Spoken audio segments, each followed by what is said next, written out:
Praise lord అండి. ఈరోజు ఉదయకాల సమయంలో మన బైబిల్లో ఉన్న వాక్యాన్ని ఒకసారి పరిశీలించుకుందాము. ఎఫెసీయులకు రాసిన 1వ పత్రిక 8, 9 వచనం. కాలము సంపూర్ణమైనప్పుడు జరగవలసిన ఏర్పాటును బట్టి ఆయన దయా సంకల్పం చొప్పున తన చిత్తమును గూర్చిన మర్మమును మనకు తెలియజేసి మనకు సంపూర్ణమైన జ్ఞాన వివేచన కలుగుటకు ఆ కృపను మన ఎడల విస్తరింపచేశాను.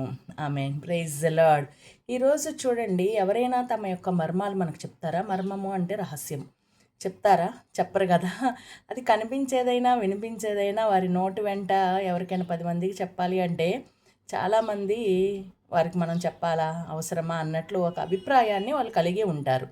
అది తెలుస్తున్నప్పటికీ కూడా.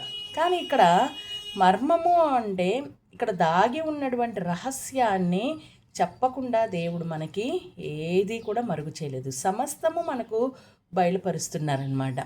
కాబట్టి ఆయన యొక్క చిత్తమును గూర్చిన మర్మము మనకు తెలియజేసి సంపూర్ణమైన జ్ఞాన వివేచన, ఈరోజు మనం ఆత్మను కలిగి ఉండాలి. జ్ఞాన వివేచ ఆత్మను తెలియజేయండి ప్రభువా, దయచేయండి. నీ చిత్తంలో మేము నడుచుకున్నట్టుకు మాకు ఎలాగో వివరించండి అని మనం అడిగినట్లయితే తప్పకుండా మనం దేవుని బిడ్డలమై ఉంటాం. ఆయన చిత్తంలో కొనసాగేటటువంటి వారిగా ఉంటాం. ఆయన చిత్తాన్ని చేసేటటువంటి వారిగా ఉంటాం. వాక్యాన్ని బట్టి మరి ముందుకెళ్దాం. Praise the lord.